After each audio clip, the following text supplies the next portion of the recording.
Kembali di Kabar Petang, Anies Mata ditunjuk Dewan Suro untuk menjadi Presiden PKS menggantikan Lutfi Hasan Ishak. Anies dihadapkan pada tantangan besar untuk menjaga soliditas partai.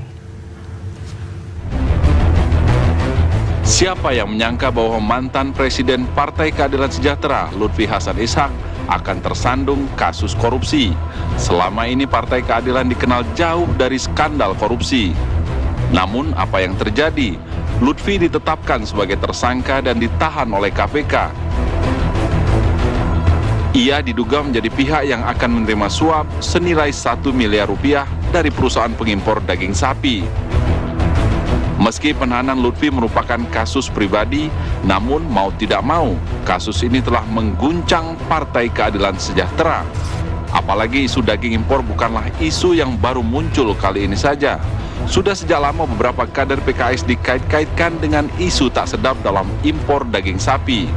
Untuk menghindari beban yang berat, Lutfi memutuskan untuk mundur sebagai Presiden PKS. Mulai hari ini, saya mengajukan pengunduran diri saya sebagai Presiden Partai Keadilan Sejahtera. Posisinya diganti oleh Anies Mata.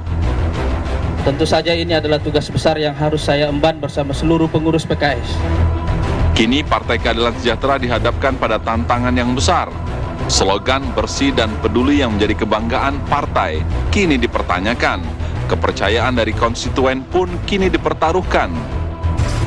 Akankah Anies Mata sebagai Presiden PKS yang baru mampu mengkonsolidasikan kekuatan yang terguncang akibat skandal daging sapi impor? Saya yakin insya Allah kita bisa. Tim TV One mengabarkan.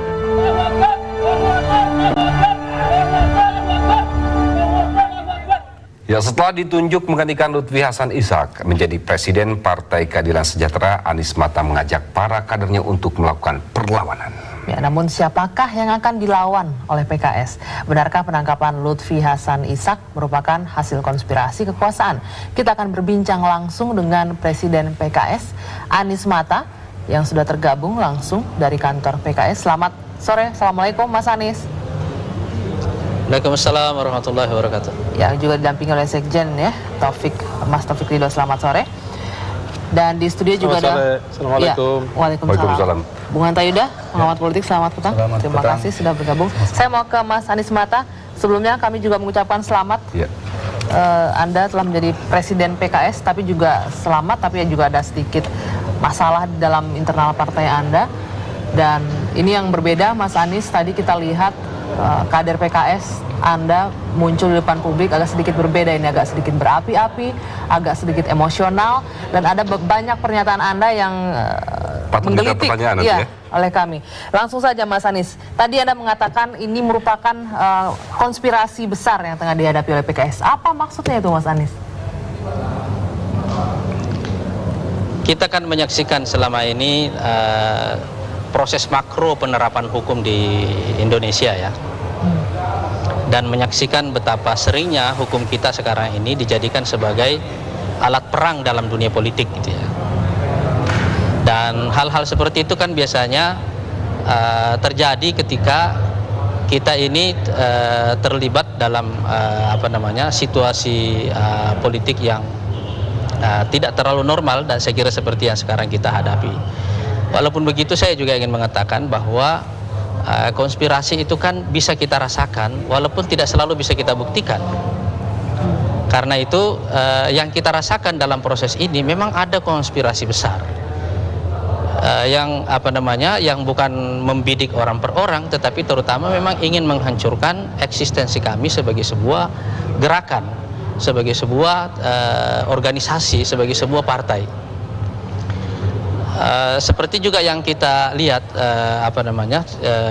dalam semua proses hukum yang selama ini berlangsung, kan kita bisa mengetahui bahwa publik juga meyakini bahwa proses-proses seperti itu penggunaan hak secara abuse seperti itu kan juga sering terjadi.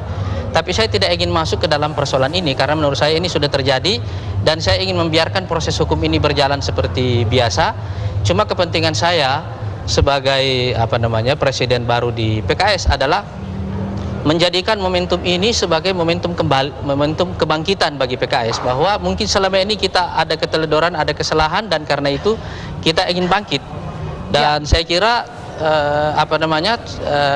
konspirasi inilah yang menyadarkan kita untuk bangkit itu. Ya, Mas Anies, kita sepakat, kita akan membiarkan proses hukum berjalan. Tapi ini yang menarik adalah bahwa ada tudingan konspirasi. Ketika ada yang ingin menghancurkan PKS, berarti ada dong siapa nih orang yang dibalik yang ingin menghancurkan organisasi partai politik Anda ini, dan siapa pula yang menggunakan hak otoritas pemberantasan korupsi ini yang Anda maksud itu, Mas Anies? Saya kira itu pertanyaan itu tidak relevan. Tidak relevan baik untuk menyebutkan orang atau menyebutkan lembaga dan seterusnya, itu menurut saya tidak relevan. Saya hanya ingin mengungkapkan perasaan saya dan perasaan seluruh pengurus di PKS dan juga kader-kader, bahwa ini ada secara sistematis dan diam-diam ada sebuah rencana besar yang ditujukan untuk menghancurkan partai kita ini. Mas Anies, kalau saya ini hanya salah satu tandanya, dan saya kira mungkin masih akan ada lagi setelah ini. Ya, tapi saya tidak sedang menyatakan pengumuman perang kepada pihak tertentu, pernyataan perang kepada pihak tertentu, baik orang ataupun lembaga. Saya tidak dalam kondisi itu. Saya menyampaikan perasaan saya dan perasaan yang juga dialami, dirasakan oleh pengurus-pengurus kita di PKS, bahwa kita merasakan itu. Mas Anies, ini kan ditonton semua orang gitu di Indonesia, dan ini pernyataan Anda sedikit kontraproduktif dengan apa yang telah dilakukan PKS selama ini yang terus mendukung gerak-gerik untuk KPK untuk pemberantasan korupsi. Salah satunya adalah bagaimana Anda dan juga kader pimpinan teras PKS sangat mencintai Pak Lutfi begitu ya, dan juga paham betul bagaimana integritas beliau. Ini artinya kan tidak, di sisi lain Anda tidak percaya dengan apa yang telah dilakukan KPK selama ini. Anda harus memisahkan hal-hal yang sifatnya emosional. Hubungan kami dengan beliau adalah hubungan persaudaraan. Seperti juga kita dalam sebuah keluarga besar, ada anggota keluarga yang mungkin salah, tapi itu tidak merusak hubungan kita, tidak merusak kepercayaan kita, gitu loh. Iya kan? Seperti juga hubungan kita dengan Tuhan, hubungan manusia dengan Tuhan kan tidak rusak dengan dosa. Tetapi karena ada mekanisme perbaikan, saya tidak sedang menyatakan beliau salah atau beliau benar, tetapi saya meletakkan konteks peristiwa ini dalam sebuah situasi makro yang kita fahami, yang kita baca, bahwa di awal tahun politik ini tiba-tiba ledakan ini terjadi. Itu yang saya katakan. Tapi sekaligus juga saya ingin memisahkan persoalan hukum dan persoalan emosional. Saya telah berjuang bersama saudara saya Lutfi Hasan Ishak sejak awal mendirikan partai ini sampai semua peristiwa ini terjadi.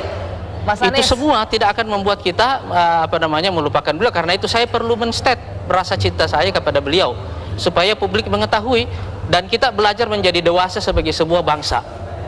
Baik, Mas Anies, ini juga dalam menarik. mengelola hubungan-hubungan kemanusiaan kita, gitu loh. Ya, Anda bilang tidak mengumumkan apa genderang perang dengan siapapun, tidak ada itu. Tapi Anda hanya meluapkan emosi Anda tadi, apa yang Anda rasakan dan rekan-rekan Anda rasakan. Tapi dari pernyataan Anda tadi sempat mengatakan ini adalah bagian sejarah yang sudah membangunkan macan tidur. Jadi seolah-olah ini orang yang mendengarkan ini macam-macam ini, Mas, interpretasinya. Ada membangunkan macan tidur, apakah ini berbentuk perang dimulai menjelang 2014 atau seperti apa ini dari pernyataannya tadi?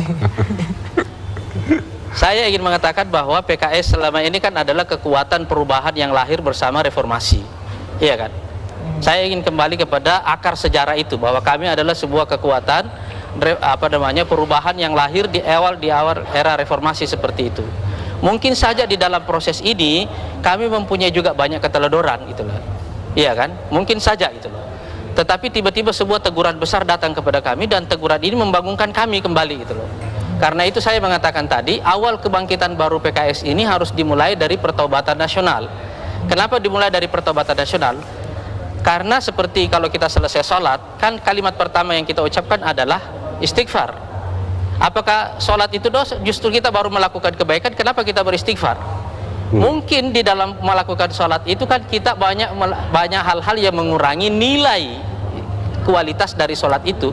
Karena itu istighfar atau tobat nasional yang kita lakukan ini bukan hanya bertujuan nanti menyatakan berharap bahwa kesalahan-kesalahan kita diampuni, tapi juga amal-amal yang sudah kita lakukan disempurnakan oleh Allah Subhanahu wa taala dengan pengampunan atas kesalahan-kesalahan itu. Ya, jadi bukan tapi tobat saya ingin mengatakan bahwa ini adalah momentum, gitu ya, Mas Anies ya. Tobat nasional kita justru karena Kenapa? Karena kita selama ini sama sekali tidak mengerti. Saya bersama Pak Lutfi dari siang sampai malam ketawa ke TV, tidak ada masalah. Kita lagi rapat persiapan pemilu, tiba-tiba peristiwa ini terjadi. Ini benar-benar satu kejutan yang luar biasa. Tidak satu pun di antara kita yang menduga, walaupun kita mencium selama ini dan merasakan adanya konspirasi seperti itu. Tetapi kita tidak akan menyangka bahwa itu akan terjadi sejauh itu. Nah, ini Karena itu apa? kita merasa mungkin juga ada yang salah. Artinya ini semacam begini, ini semacam introspeksi dari kita sendiri bahwa mungkin juga ada yang salah yang selama ini kita lakukan. Jadi saya ingin memulai semuanya dari pembenahan internal. Itu Oke, baik. Tahan dulu Mas Anies. Dan Saya mau itu ke... yang saya state dengan melalui itu tadi. Oke, mau ke Bung Hanta Yuda.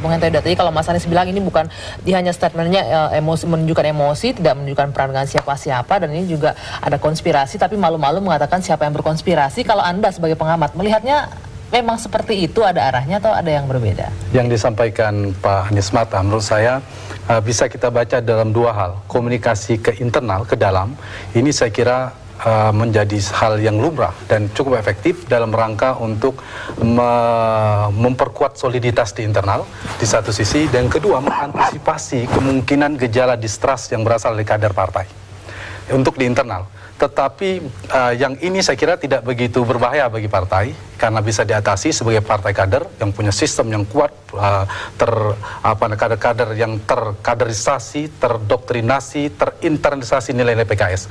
Tetapi jauh lebih penting bagi partai keadilan sejahtera menurut saya adalah komunikasi ke eksternalnya, keluarnya, karena PKS yang mengalami penggelembungan suara katakanlah dari 99 kemudian 2004 2009 yang terus trennya naik, itu karena didukung oleh pemilih atau simpatisan atau swing voters yang banyak itu. Nah, yang ini yang saya kira menjadi PR besar terberat bagi PKS adalah mengantisipasi kemungkinan itu. Dan saya belum menangkap dari pidato yang sangat menarik untuk konteks eksternal, tetapi untuk eksternal tadi meyakinkan publik yang dari luar PKS bahwa problem jantung kekuatan elektoral PKS tentang bersih dan anti korupsi itu yang harus diantisipasi. Itu yang pertama. Kemudian yang kedua terkait konspirasi yang disampaikan oleh Pak Anies Mata, Presiden baru Partai Keadilan Sejahtera, saya kira juga menarik. Ini menarik karena tentu kita harus melihat secara proporsional. Dalam konteks katakanlah KPK, ini menjadi ranah KPK, saya tidak mencoba masuk dalam ranah hukum, tetapi artinya kita bisa membaca dua. Yang mengkonspirasi itu KPK-nya atau ada kekuatan politik lain. Jadi kalau KPK berarti ada tanda tanya dan itu perlu dievaluasi. Saya kira agak sulit karena trust publik kepada KPK juga cukup besar saat ini. Kemudian KPK juga taruhannya sangat besar kalau bermain dalam ini. Tetapi kemungkinan yang kedua, KPK memasuk dalam pusaran kekuasaan politik tentu juga ada kemungkinan. Misalnya KPK mendapatkan input data dari kekuatan politik lain, dan itu juga masih mungkin dalam konteks pertarungan konstelasi politik antar partai di tahun politik 2013 menjelang 2014, antar partai saling melemahkan, saling menghancurkan, dan itu biasa dalam pertarungan, dalam tanda petik biasa dalam konstelasi pertarungan. Dan PR terbesar bagi PKS adalah membuktikan apakah betul konspirasi yang sesungguhnya. Jadi kalau proses KPK ternyata saya setuju dengan Pak Anies Mata, ini momentum kebangkitan, atau sebaliknya ini menjadi musibah atau menjadi berkah bagi PKS. Kalau ternyata konspirasi itu bisa dibuktikan dengan baik dan publik menerima, saya kira menjadi momentum kebangkitan PKS. Tetapi kalau ternyata mantan Presiden PKS dalam proses hukum justru sebaliknya, justru ini menjadi katakanlah alarm yang luar biasa bagi PKS menjelang 2014 akan mengalami pencuitan suara simpatisannya tentunya. Mas Anies, ini ditantangin nih Mas Anies, bisa nggak ini membuktikan konspirasi yang tadi Anda sebutkan untuk ini, PKS? Saya tidak berkepentingan membuktikan konspirasi itu, dan menurut saya tidak relevan dalam tugas saya sebagai Presiden baru PKS. Tidak relevan sama sekali untuk membuktikan konspirasi itu. Tapi Anda tadi sudah menyebutkan pertama kali ada konspirasi besar ini. Iya, tetapi tugas saya adalah memberikan persepsi kepada kepada kader-kader dan konstituen PKS bahwa ini yang sedang kita alami, dan tidak perlu kita menjawab konspirasi itu. Saya justru melihat ke dalam, saya justru mengoreksi diri dengan adanya konspirasi seperti ini. Kenapa kita bisa terkena dengan konspirasi seperti ini? Karena itu saya ingin memulai semuanya dari dalam. Saya tidak ingin keluar, saya ingin memulai dari dalam. Dan dengan menggunakan momentum ini untuk melakukan pembenahan yang revolusioner di internal kami, insya Allah kami akan mempunyai kekuatan moral untuk terus melanjutkan perjuangan melakukan perubahan yang hakiki itu. Concern saya terutama ke situ gitu. Oke. Dan saya kira saya sepakat tadi seperti saya katakan di awal, ini PR terbesar presiden partai pasti satu untuk melakukan soliditas partai, dan itu saya kira sangat cermat sekali dilakukan oleh Pak Anies Mata. Yang kedua, saya kira PR besar juga adalah merecovery, memperbaiki persepsi publik terhadap jantung kekuatan partai sebagai partai yang bersih dan anti korupsi itu juga. Nah, itu berkaitan dengan dugaan konspirasi yang disampaikan tadi. Dan memang tetapi untuk ke dalam saya kira efektif. Yang terberat adalah kita ketahui tahun 2017 adalah tahun politik. Ini juga hantaman akan semakin besar baik terhadap mungkin personal presiden PKS maupun institusi maupun partai-partai lainnya. Nanti kita akan lanjutkan perbincangan masalah ini. Tetaplah di Kabar.